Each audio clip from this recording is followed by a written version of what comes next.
নমস্কার বন্ধুরা। জানুয়ারি মাস মানে নতুন বছর শুরু, কিন্তু পৌষের শেষ। আর পৌষের শেষ মানে তো পৌষ পার্বণ, আর পৌষ পার্বণ মানেই পিঠে, আর পিঠে মানেই পৌষ পার্বণ। আর সেটা যদি হয় পাটিসাপটা, তাহলে তো আর কথাই হবে না। জানেন, পৌষ পার্বণ বললেই মনে পড়ে সেই ছোট্টবেলার কথা। আমাদের যৌথ ফ্যামিলি, বিভিন্ন ধরনের পিঠে আমাদের বাড়িতেই পৌষ পার্বণের দিন ভীষণ নিয়ম করে তৈরি করা হতো। আর সেই আনন্দ আমরা ছোট ছোট ভাই বোনেরা মিলে ভাগ করে নিতাম একসাথে বসে। আর শীত মানেই তো নলেন গুড়ের গন্ধ, পিঠের গন্ধ, সব মিলেমিশে যেন একাকার হয়ে যেত। আবার কখনো এই সময়টা আমরা মামার বাড়িতেও থেকেছি, তখন দেখেছি দিদার হাতের পিঠে খাওয়ার জন্য অনেকেই সেখানে আসতেন। আজ সেই পাটিসাপটার একটা রেসিপি আপনাদের সাথে শেয়ার করে নিতে চাই, খুব সহজ পদ্ধতিতে। আমি নিয়ে নিয়েছি 1 কাপ আতপ চালের গুঁড়ো, এটা আমি বাড়িতে বানিয়েছি। আর নিয়েছি ওই কাপেরই হাফ কাপের থেকে একটু বেশি ময়দা। আর সুজি নিয়েছি 1/4 কাপ। এবার এটাকে আমি হাতে করে মিশিয়ে নেব। এবার ভালো করে মেশানো হয়ে গেলে আমি এর মধ্যে গুড়ের পাটালি ঢেলে দেব। এখানে আমি দেখুন এই সাইজের 5টা পাটালি নিয়েছি, এটা প্রায় 250। আর নিয়েছি 750 গ্রাম দুধ। এখানে আমি আমুল গোল্ড ব্যবহার করেছি, আপনারা আপনাদের পছন্দ মতন ব্যবহার করবেন। আর এটা আমি এখন হাতায় করে মেশাচ্ছি, কিন্তু এটা আমাকে হাতে করেই মেশাতে হবে, নয়তো ভিতরে লাম্প থেকে যাবে। এই যে গুড়টা আমি দেখালাম না বন্ধুরা, এই গুড়টা খুব সুন্দর, এটা বাঁকুড়ার গুড়, একদম অরিজিনাল খেজুরের গুড়। আর এই দেখুন এইভাবে আমি হাতে করে এটা মিশিয়ে নিচ্ছি। তো দেখুন বন্ধুরা, এই গুড়টা কতটা নরম। এই যে ফ্রিজ থেকে বের করার পর না, এটা ভীষণ নরম হয়ে যায়, হাওয়ার সংস্পর্শে এলেই আমি দেখি নরম হয়ে যায়। এই দেখুন এইভাবে লাম থেকে যেতে পারে, এগুলোকে আমাকে হাতে করেই মেশাতে হবে। এবারে ব্যাটারটা ঠিক এরকম হবে, দেখুন পুরো এরকম হবে ব্যাটারটা। এবার এটাকে আমি কিছুক্ষণ রেস্টে রেখে দেব। এখন বিকেল 5টা বাজছে, আমি এটা 8টার সময় তৈরি করব, 8টা থেকে 8:30। এবারে আমি কড়াইতে দিয়ে দিলাম 2 কাপ নারকেল কোড়া আর 400 থেকে 500 গ্রাম খেজুরের গুড়। এবার এটাকে আমি ভালো করে মেশাবো যতক্ষণ না পর্যন্ত একটা সুন্দর গন্ধ আসে এটার থেকে। নারকেল আর খেজুরের গুড় একসাথে মেশালে খুব সুন্দর একটা গন্ধ হয়। গুড়গুলো খুন্তিতে করে একটু ভেঙে দিচ্ছি, নয়তো তাড়াতাড়ি মিশবে না, আর তাড়াতাড়ি না মিশলে নারকেলটা একদিক থেকে ধরে যেতে পারে।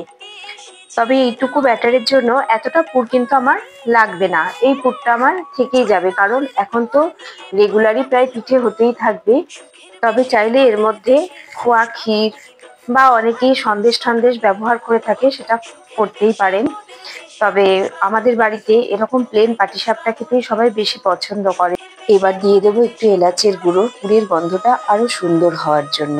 বাড়িতে যদি নলেন গুড় না থাকে, তাহলে বাজার থেকে একটু নলেন গুড়ের সন্দেশ কিনে এনে তাতে কনডেন্স মিল্ক মিশিয়ে নারকেলের সাথে এই একইভাবে তৈরি করে ব্যবহার করলে সেটাও বেশ ভালো লাগে খেতে। আমার পুর তৈরি হয়ে গেছে, আপনারা চাইলে পুরটা আরেকটু নরম বানাতে পারেন, কিন্তু গুড় তো তাপ পেলেই আরো গলে যায়, সেজন্য আমি একটু শুকনো করেই বানিয়েছি।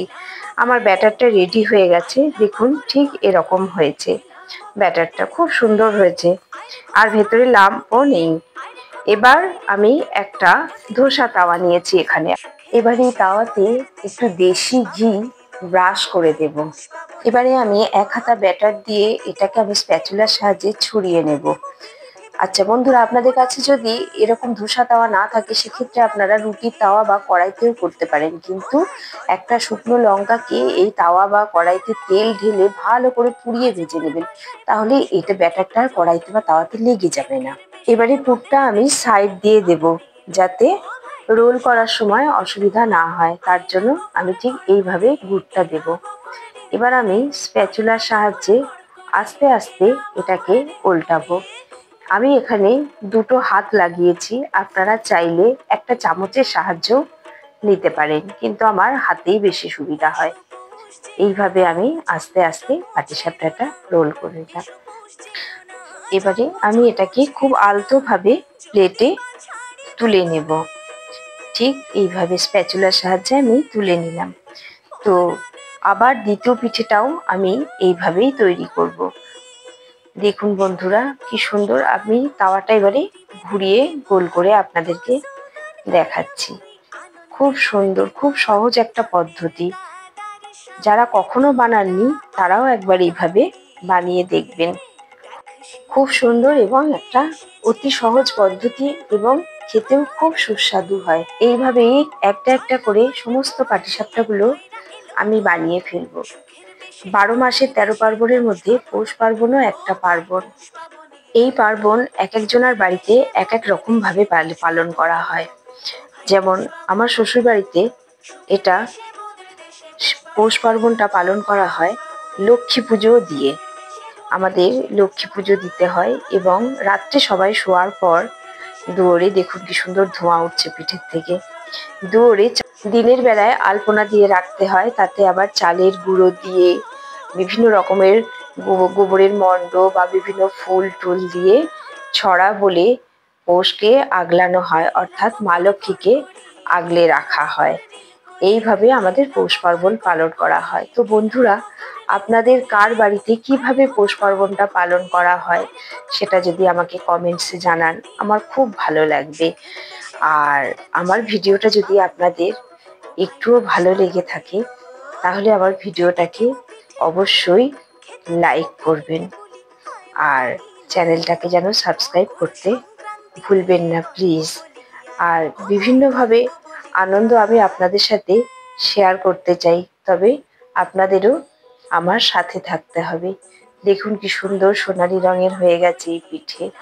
এর মধ্যে আমি নলেন গুড়ের সিরাপটা দিয়ে গার্নিশিং করার জন্য দিলাম, এটা না দিলেও হবে কিন্তু দেখতে ভালো লাগবে। আর দিয়ে দিলাম কিছু আমন্ড আর পেস্তা কুচনো।